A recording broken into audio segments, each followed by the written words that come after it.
Hello, and welcome back. And let me tell you, the latest developments have me absolutely hooked in a way I haven't felt since the big Cassadine storylines back in the day.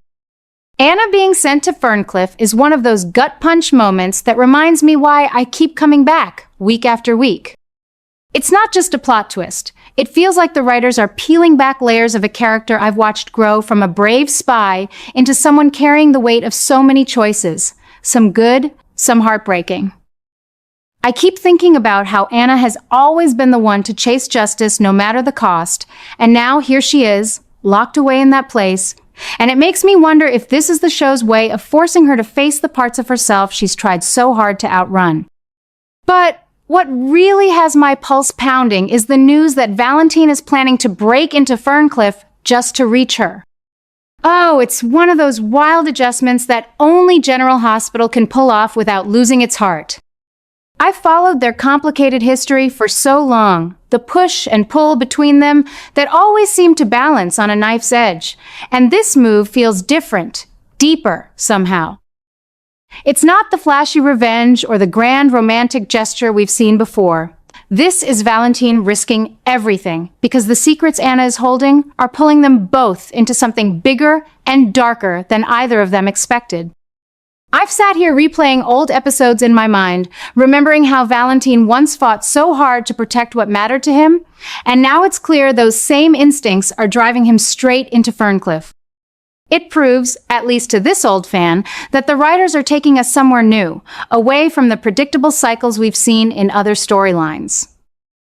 These secrets of Anna's aren't just personal anymore, they're rippling out, making everything spiral farther than I ever thought possible, and that sense of things going far is what keeps me glued to the screen every single day. I ask myself sometimes if the show is testing our loyalty with these kinds of risks, and the answer comes back quick and clear. Yes, but in the best possible way.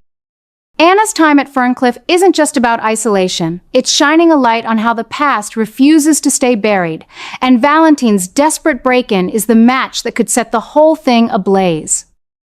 I've been a viewer long enough to spot when a storyline shifts from the usual back and forth into something that feels truly urgent. And this one has that heat. That pull that makes you lean forward in your chair, wondering what will happen next. It's not the same as the old games they played. This feels raw, like the show is saying that even the strongest characters can be pushed to extremes when love and loyalty collide with hidden truths. And just when I think I've got a handle on where it's all heading, the story pivots again, bringing Mac right into the middle of it all in the most unexpected way.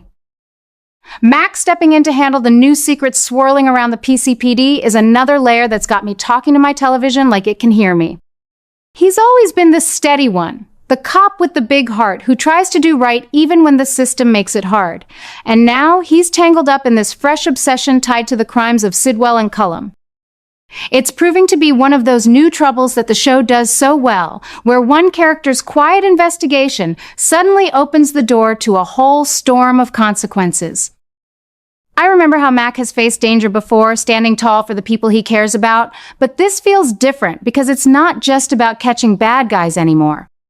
It's about the PCPD secrets that have been simmering under the surface, the kind that could change everything we thought we knew about trust and justice in Port Charles.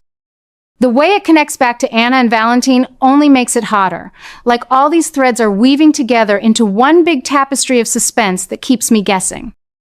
What I love most about these latest updates is how they prove the show isn't afraid to shake things up while still honoring the characters we've grown to love. Valentine breaking into Ferncliff isn't some reckless stunt. It's a bold statement that the secrets Anna carries are powerful enough to pull even him across lines he might never have crossed before. I've turned it over in my mind a dozen times, comparing it to older plots where characters hid truths for the sake of peace, and this one stands apart because it shows how those secrets have grown teeth. They're not staying quiet. They're forcing action, forcing connection, and that's what makes it so exciting to watch unfold. Then Mac's involvement adds that perfect touch of law and order tension, stepping into the PCPD's hidden corners to confront the obsession with Sidwell and Cullum's crimes.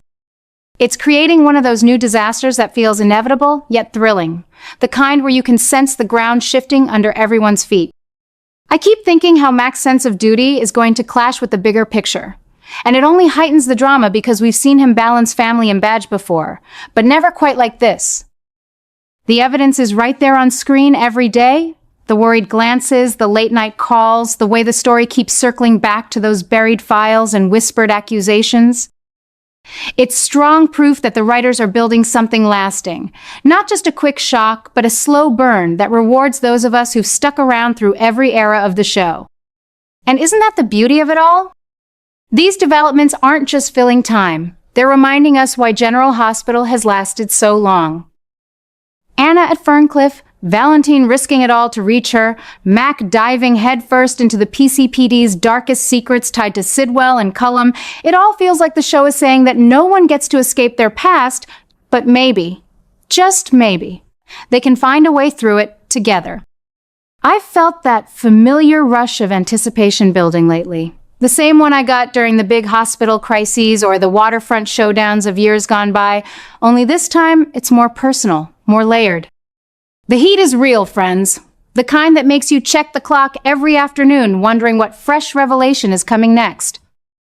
Will Anna's secrets finally see the light of day because of Valentine's bold move? I believe they will, and it will change how we see her forever, but in a way that feels earned and true to her strength. Will Mac's intervention stop the disaster brewing around Sidwell and Cullum before it swallows up more lives? From what I'm seeing, he's got the heart and the smarts to try, even if the road ahead looks rocky. These aren't empty questions. They're the ones the story is answering bit by bit, drawing us deeper into the world of Port Charles with every episode. You know, I've turned this over in my mind while sipping my afternoon tea, comparing it to older storylines where power struggles played out in boardrooms or on the docks. And this one stands apart, because it's so intimate and relentless. Sidwell's move with the doctors isn't some random villainous scheme. It ties straight back to those crimes Mac has been quietly investigating at the PCPD, the ones involving Sidwell and Cullum that have been simmering beneath the surface like a pot ready to boil over.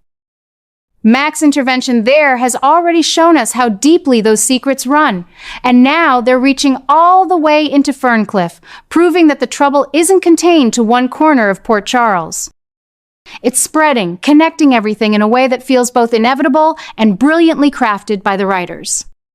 I keep asking myself if Anna can hold her own against this new attempt at control, and the quick answer that comes to me is yes, because we've seen her resilience time and again, but not without help, and that's where the real excitement builds.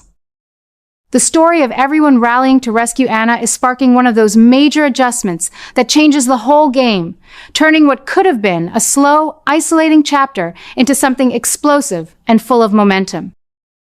It's not the same predictable rescue we've seen in the past. This one feels urgent and layered, with friends and allies stepping up in ways that highlight how much Anna truly means to the community she's protected for so long. What has me truly smiling through my worry is how these developments prove the show is still willing to take bold risks while staying true to the heart of its characters. Valentine's break-in was already a bold declaration of how far he'd go for the woman he loves, driven by those hidden truths she holds, and now Sidwell's doctors arriving on the scene only raises the stakes higher. It's creating this perfect storm where control and freedom clash head-on, and the obsession with dominating Anna isn't just a side plot, it's the engine driving the entire narrative forward. I've replayed the recent episodes in my head, noticing the subtle glances, the hurried conversations, and the way the tension keeps ratcheting up. And it's clear evidence that the writers are weaving something special here. Mac's work at the PCPD, digging into Sidwell and Cullum's past misdeeds, suddenly feels even more critical because it's feeding directly into the chaos at Ferncliff. Those crimes aren't ancient history. They're alive and influencing the present. And Mac's steady hand in the middle of it all reminds me why he's always been one of the show's most reliable anchors.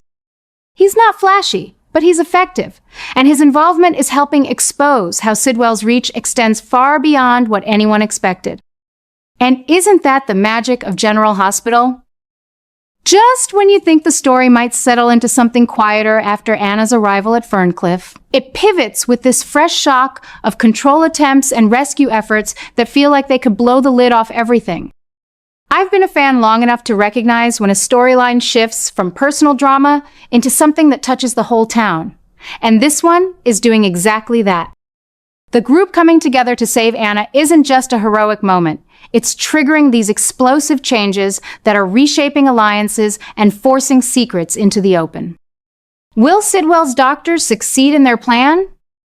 From everything I'm seeing, no. Because the combined force of Valentine's determination, Mac's investigation, and the wider circle of support is already proving too strong, turning the tables in ways that feel earned and satisfying. It's the kind of payoff that rewards those of us who followed every twist since the early days, showing how the past crimes of Sidwell and Cullum are now colliding with the present in the most dramatic fashion. The heat is palpable, friends, the sort that makes your pulse quicken as you wonder what revelation will drop next, and yet it never feels overwhelming or unkind. It's the friendly drama we've come to cherish, the kind that leaves you hopeful even in the midst of uncertainty. These latest elements are proving once again why the show has endured for all these years. Anna's situation at Ferncliff, now complicated by Sidwell's doctors and their quest for control, is no longer just about one woman's secrets. It's about the lengths people will go to protect or exploit those secrets. Valentine's risky move inside those walls feels even more heroic now, a counterpoint to the cold calculation coming from Sidwell. Meanwhile, Mac's quiet work at the PCPD is the thread holding it all together, exposing the obsession that ties back to those dangerous crimes and showing how one man's sense of duty can ripple outward to help spark the rescue that's changing everything. I've sat with my notebook, jotting down my thoughts after each episode, and it's clear this isn't the same old cycle we saw in earlier decades. The writers are introducing differences that feel fresh and true to the evolving world of Port Charles. Differences that make Anna's struggle more layered and the stakes more personal than ever before. The rescue efforts aren't happening in isolation. They're igniting these explosive adjustments that could redefine relationships we thought we understood. And that sense of constant forward motion is what keeps me coming back with such enthusiasm. I find myself smiling at how the story keeps balancing the darkness with glimmers of hope, never tipping into anything that would sour the experience. Sidwell's attempt to control Anna through those doctors is menacing, yes, but it's met with such warmth from the people who care about her that it highlights the best parts of the show's community spirit. The new obsession with that control is shocking in the best soap opera tradition. Yet it's handled with care, giving us time to feel the weight of it without rushing past the emotional beats. And the way everyone's rescue mission is fueling these major shifts proves the writers trust us, the longtime viewers, to appreciate a story that builds slowly before delivering those big, satisfying payoffs. It's the kind of television that makes me feel seen and understood, even after all these years, because it remembers that at its core, General Hospital is about people trying their best in a complicated world. The excitement is building with every new scene, the connections tightening like a well-woven blanket, and I can already sense that what's coming next will be worth every minute of anticipation.